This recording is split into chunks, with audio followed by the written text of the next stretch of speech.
Hello students, today we are going to cover the part 2 of chapter 2 from trade to territory. ठीक है, तो आज हम part 2 cover करने वाले हैं।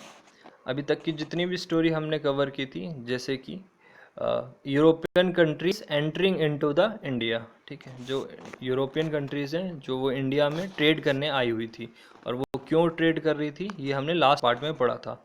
तो आज हम आगे की स्टोरी समझने वाले हैं। ठीक है, तो हमने लास्ट टाइम पे क्या क्या पढ़ा था। तो 1498 Vasco da Gama a Portuguese explorer discover the sea route to India. तो उसने सी रूट डिस्कवर कर लिया था वास्को डिगामा ने, और इंडिया वो आ चुका था। कब आया था? 1498 में। फिर 1600 में क्या हुआ था? ईस्ट इंडिया कंपनी को चार्टर्ड मिला था, किससे? क्वीन एलिजाबेथ वन से, to do the trading with the East, यानी कि इंडिया वाला जो एरिया है वहाँ से वो ट्रेड कर सकते हैं, इस तरीके का चार्टर उसे मिल चुका था। ठीक है, 1650 से लेके 1750 तक जो यूरोपियन कंट्रीज़ थी जो जिन्होंने इंडिया में एंट्री की ट्रेड करने के लिए, उनके बारे में समझा था हमने। जो डच थी और जो पोर्चुगीज़ थी, ठीक है, और जो फ्रांस थी, ठीक है, उन सारी कंट्री जो ट्रेड करने आई हुई थी उसके बारे में समझा था। आज हम ये 3 पार्ट कवर करने वाले हैं, 1651 से लेके ये वाला पार्ट। ठीक है, the first English factory was set up on the banks of the river Hooghly. उसके बाद company began building a fort around the settlement. इसको समझेंगे कि इन्होंने क्यों फोर्ट के आसपास सेटलमेंट्स बनाना स्टार्ट कर दिए थे। मुग़ल एम्पायर के बारे में समझेंगे कि वो उनका ब्रेकअप, यानी 1700 से लेके 1750 तक किस कौन कौन राजा हुआ करते थे, जिसकी वजह से जो हमारा सत्ता है, इंडिया की जो सत्ता है, वो इसके ईस्ट इंडिया कंपनी या अंग्रेज़ों के हाथ में कैसे चली गई। ठीक है, और ये वाला पार्ट हमने समझ लिया था कि औरंगजेब की डेथ हो चुकी थी 1707 में। ठीक है, तो आज लेट अस बिगन। आज हम समझने वाले हैं East India Company begins trade with Bengal.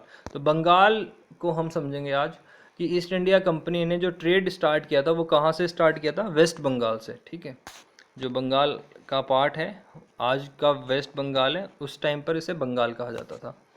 The first English factory was set up on the banks of the river Hooghly in 1651। तो बंगाल में एक रिवर है जिसका नाम है रिवर हुगली। ठीक है, उस रिवर पे कहाँ पर है वो?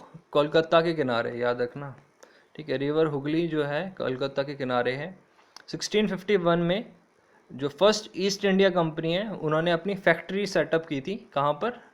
हुगली में, हुगली के किनारे, on the banks of the river Hooghly का मतलब यहाँ पर क्या है?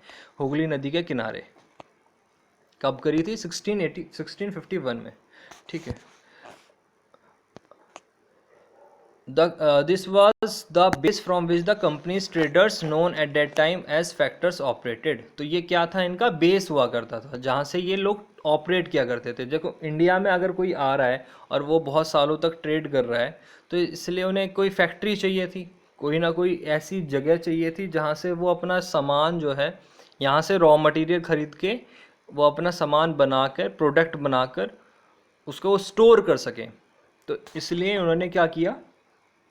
अपनी फैक्ट्री जो है सेटअप करी हुगली नदी के किनारे। ठीक है, और जो कंपनी के ट्रेडर्स हुआ करते थे, जो लोग व्यापार करने आया करते थे, उन्हें कहा जाता था ट्रेडर्स। तो company traders were known as the factor, क्योंकि फैक्ट्री इन्होंने बना ली तो इसलिए अब उन्हें कहा जाने लगा फैक्टर। ठीक है, उनको नाम दिया गया था factor. The factory had a warehouse where goods for export were stored.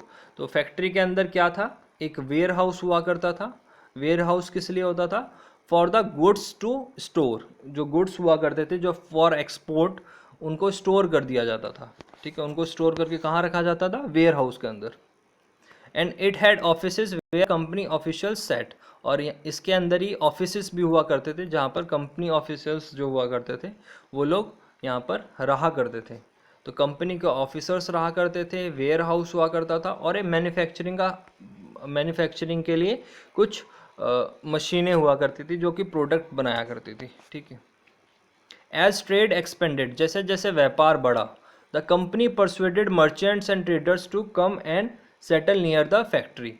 तो जब जैसे जैसे व्यापार बढ़ता गया उनका, ठीक है, उन्होंने जब इंडिया से व्यापार करना स्टार्ट कर चुका था और जब उनका व्यापार इंडिया से बहुत प्रॉफिटेबल हुआ वहाँ पर, तो इन्होंने कहा जो भी मर्चेंट्स थे कि आप जो हमारी फैक्ट्री है उसके आसपास ही अपना घर ले लो, और वहाँ पर ही सेटल होना स्टार्ट कर दो, ताकि हम लोग ज़्यादा से ज़्यादा व्यापार कर सकें, ठीक है। By 1696 it began building a fort around the settlement. तो जो फैक्ट्री थी, ठीक है, इसके चारों तरफ ये लोग अब इसकी बाउंड्री करना चाह रहे थे, तो इन्होंने क्या किया, फोर्ट बनाना स्टार्ट कर दिया इसके चारों तरफ। फोर्ट होता है किला, ठीक है। सेटलमेंट जो फैक्ट्री थी उसको प्रोटेक्ट करने के लिए इन्होंने क्या किया, उसके चारों तरफ, फैक्ट्री के चारों तरफ क्या बनाया, फोर्ट बनाना स्टार्ट कर दिया 1696 में, ठीक है। उसके बाद 2 साल के बाद ही इन्होंने क्या किया, 2 years later it bribed Mughal officials into giving the company zamindari rights over the 3 villages. अब इनके जैसे देखो अब क्या हो रहा है, इनकी जो महत्वाकांक्षाएं जो है यानी कि इंडिया से और ज़्यादा बढ़ती जा रही हैं। तो इसलिए अब ये क्या कहते हैं, ये क्या करते हैं, मुगल जो उस टाइम पर रूलर्स हुआ करते थे, मुगल जो ऑफिशियल्स हुआ करते थे, उनको क्या करते हैं ये लोग, ब्राइब कर देते हैं, ठीक है, पैसे दे के, और जमींदारी राइट ले लेते हैं। क्या ले लेते हैं ये, जमींदारी राइट, ठीक है। जमींदारी राइट का मतलब क्या होता है, एक तरीके से रेवेन्यू कलेक्ट करने का अधिकार किन्हें मिल जाता है, ईस्ट इंडिया कंपनी को मिल जाता है। और ये किस तरीके से लेते हैं, ब्राइब करके, ठीक है। उसमें से ही एक बहुत फेमस स्टेट है, सॉरी सिटी है, जिसका नाम है कोलकाता। उस टाइम पर उसका जो रेवेन्यू कलेक्शन का राइट है वो किसको मिला था, ईस्ट इंडिया कंपनी को, ठीक है। तो one of these was the Calicut, उस टाइम पे कैलिकट बोला जाता, कैलिकटा बोला जाता था, which later grow into the city of Calcutta, उसके बाद कोलकाता, अब आजकल उसे कोलकाता बोला जाता है, ठीक है।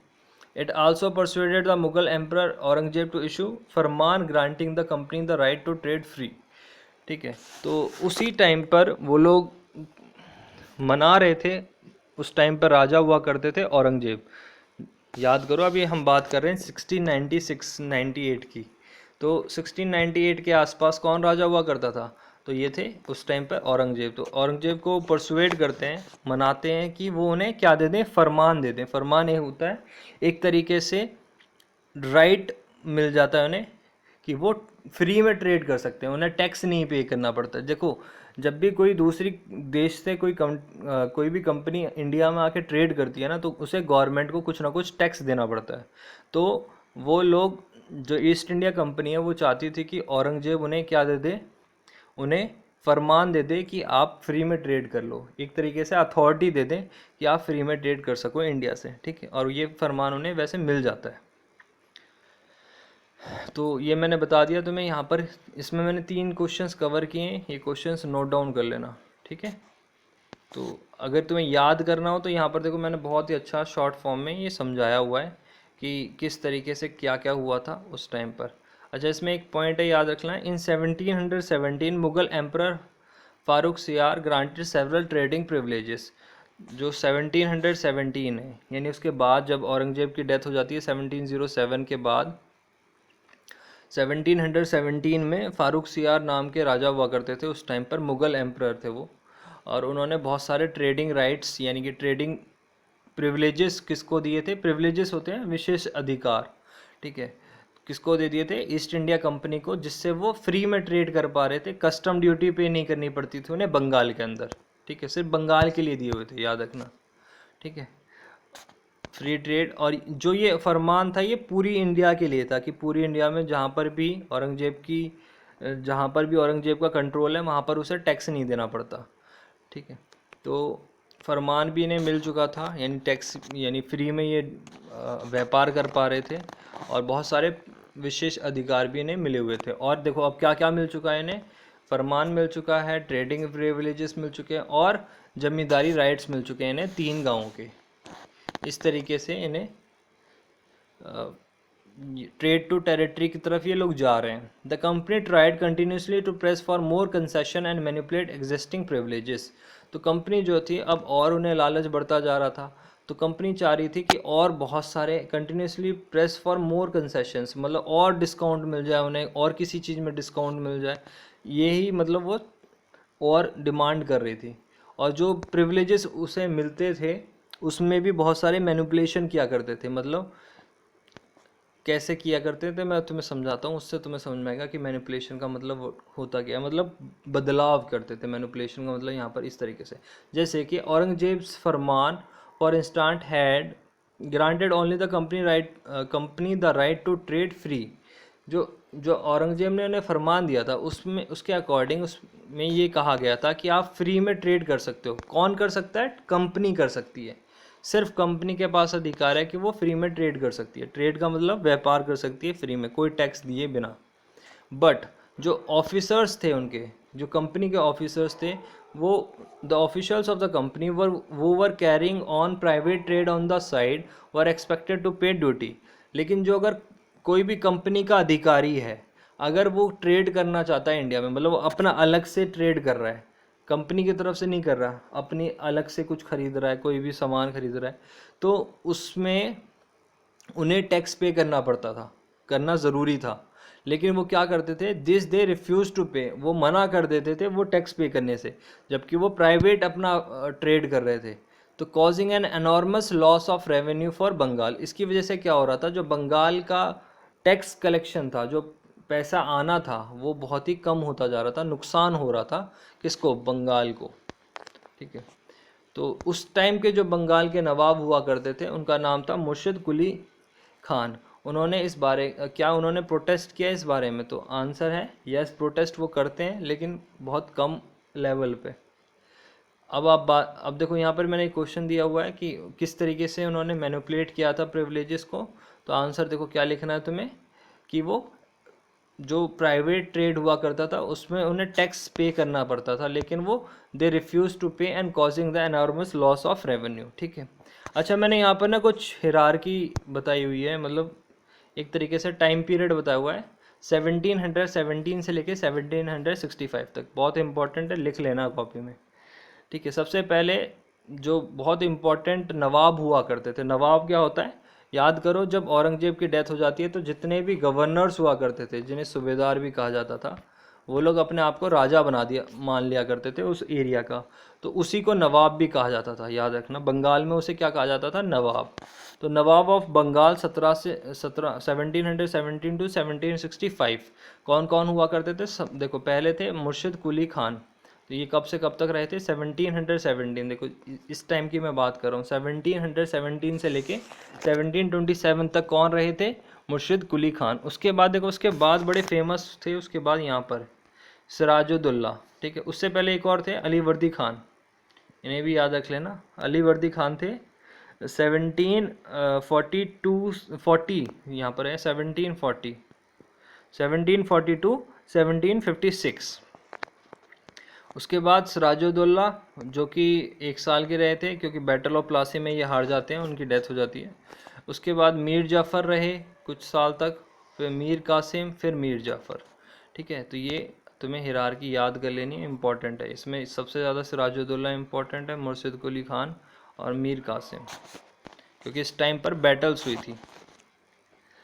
अब आ जाओ, how trade led to battles. तो ये अब तुम समझ ही रहे हो कि जब कंपनी जो है वो एक तरीके से धोखाधड़ी कर रही थी, किसके साथ?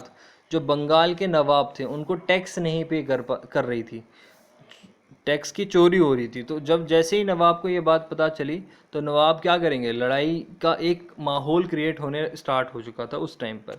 How trade led to battle, तो उसी बारे में हम इसमें समझेंगे कि किस तरीके से ट्रेड जो है लड़ाइयों तक पहुंची बात।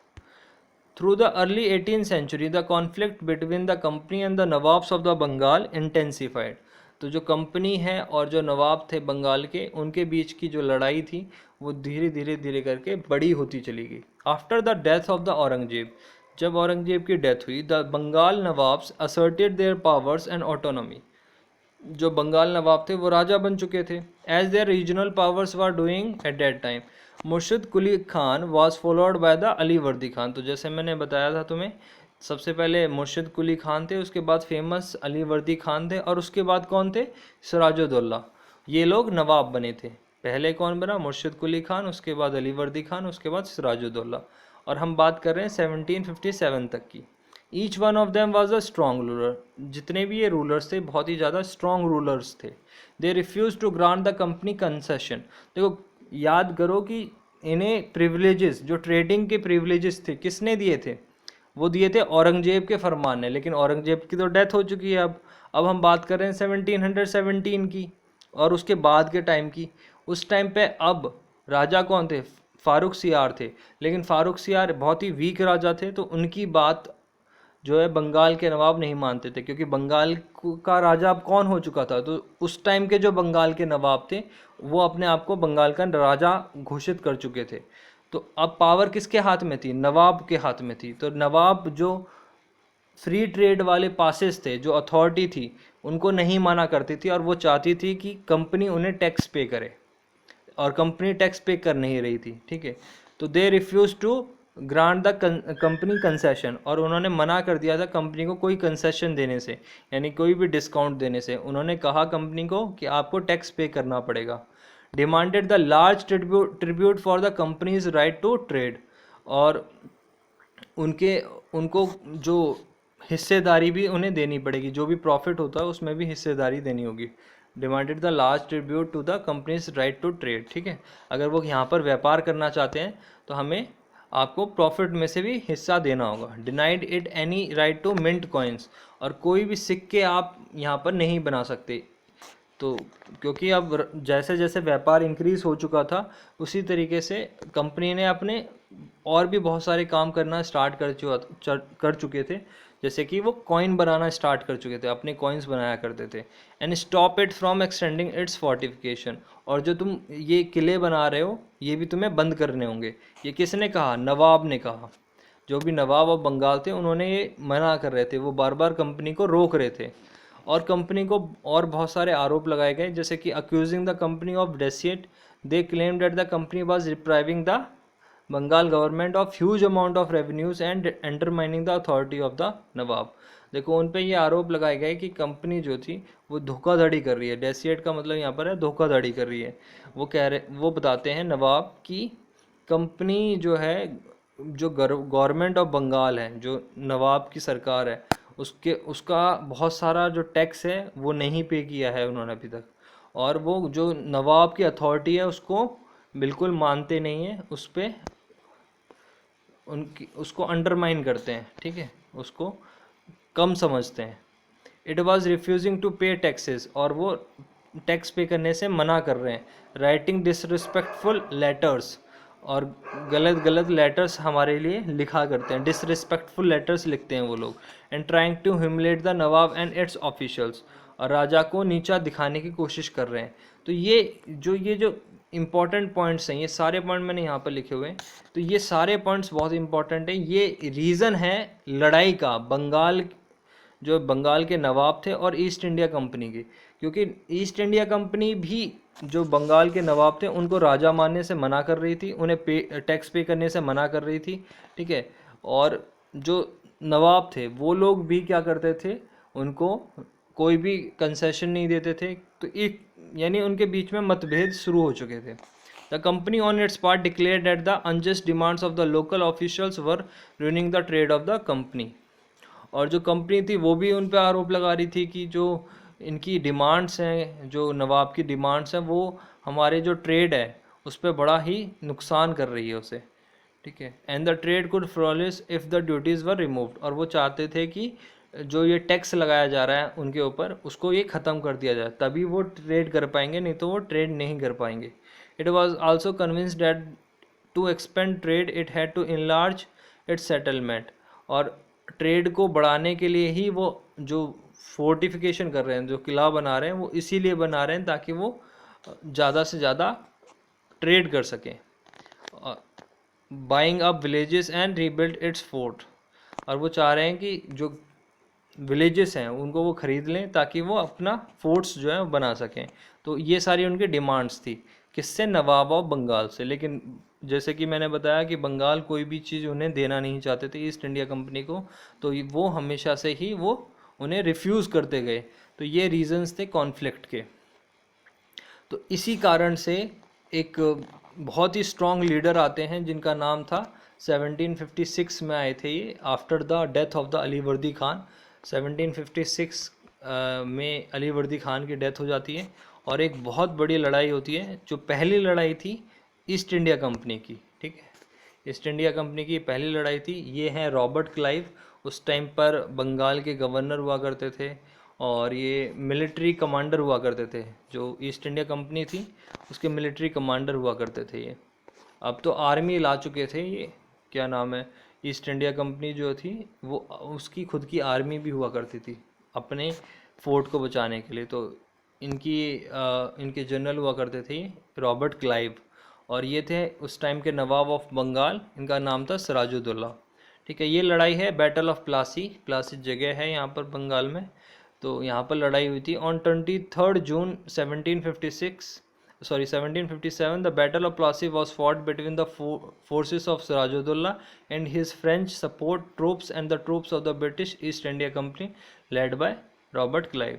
तो किस किस के बीच में ये लड़ाई हुई थी? सिराजुद्दौला और जो रॉबर्ट क्लाइव है, ईस्ट इंडिया कंपनी जो है उनके बीच में लड़ाई हुई थी, यानी कि ब्रिटिशर्स और सिराजुद्दौला की लड़ाई थी, ठीक है। इसमें जो लीडर थे ईस्ट इंडिया कंपनी की तरफ से वो थे रॉबर्ट क्लाइव, और ये बैटल एक्चुअली में ये लोग जीत जाते हैं, यानी कि ईस्ट इंडिया कंपनी की बहुत बड़ी जीत होती है। और इसी के बाद ये पूरी तरीके से इंडिया पे रूल करना स्टार्ट कर देते हैं इसी बैटल के बाद, ठीक है।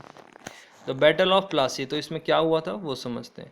When Alivardi Khan died in 1756, Sirajuddaulah became the Nawab of the Bengal. The company was worried about his power and are keen on a puppet ruler who would willingly give trade concessions and other privileges. जब अलीवर्दी खान की death हुई 1756 में, उसके बाद उन नवाब बने बंगाल के सिराजुद्दौला, ठीक है। जैसे ही नवाब बने सिराजुद्दौला तो कंपनी को थोड़ा सा डर लगने लगा कि अब हम, क्योंकि कंपनी चाहती थी एक पपेट रूलर। क्या सा चाहती थी वो?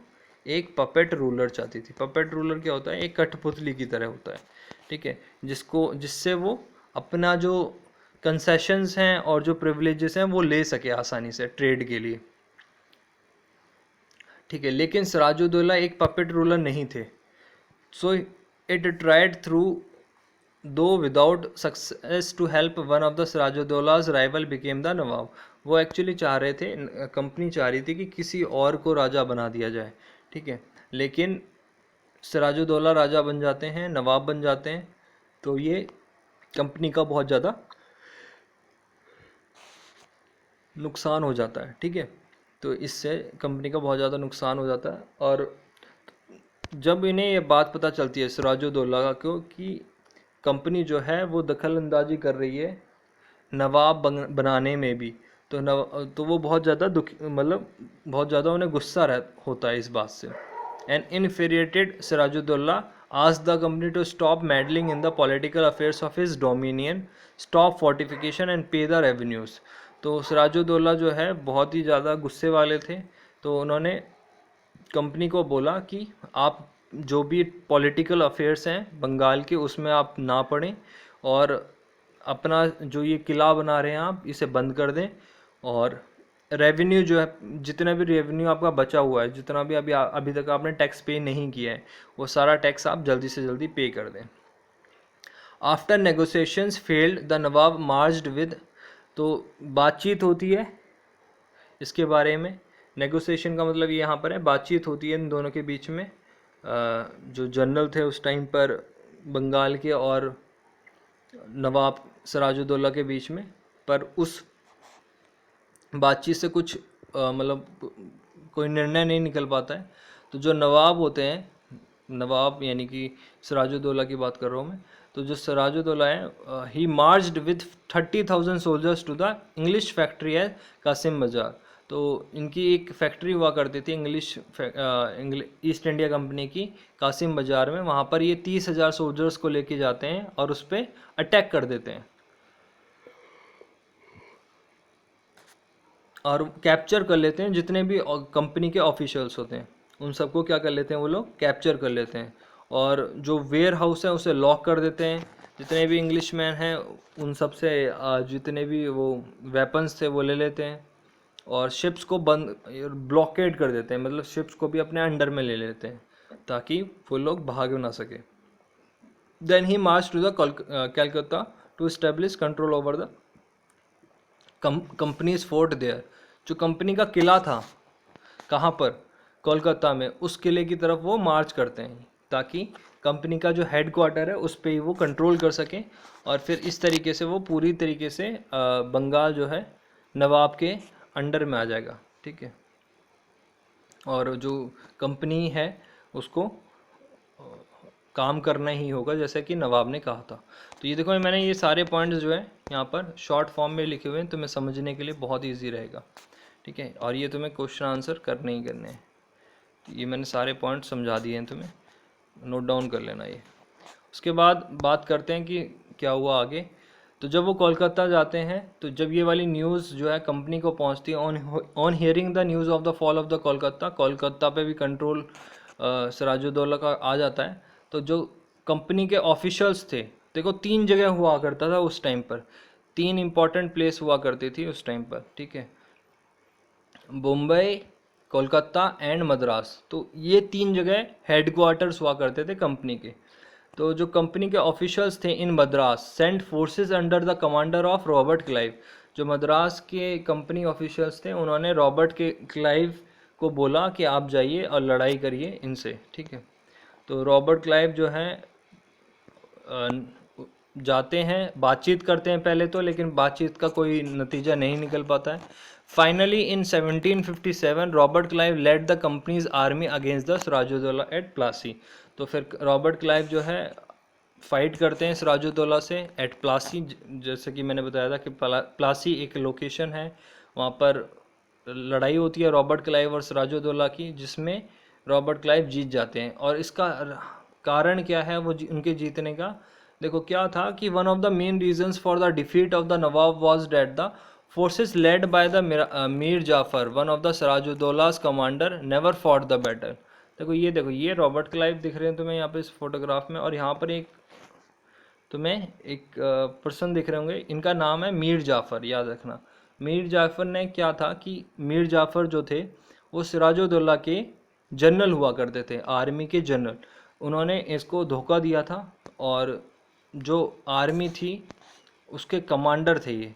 तो इन्होंने लड़ाई ही नहीं लड़ी सिराजुद्दौला की तरफ से, तो इस वजह से ये बैटल हार जाते हैं सिराजुद्दौला, क्योंकि रॉबर्ट क्लाइव ने इन्हें ऑफ़र दिया था। देखो ये मीटिंग दिखा रखी है इनकी, कि इन्हें ऑफ़र किया था कि मैं तुम्हें राजा बना दूंगा, यानी कि मैं तुम्हें नवाब बना दूंगा अगर तुम हमारा इस लड़ाई में साथ देते हो तो इस तरीके से ये लड़ाई जीत जाते हैं। Clive had manage to secure his support by promising to make him nawab after crushing Sirajuddaulah. तो सिराजुद्दौला को हराने के बाद उन्हें नवाब बना दिया जाता है, मीर जाफ़र ही अगले नवाब बनते हैं। ठीक है, battle of Plassey became famous because it was the first majority victory of the company von in India. तो ये फेमस क्यों हुई बैटल ऑफ प्लासी, याद रख लेना कब हुई थी, 1757 में।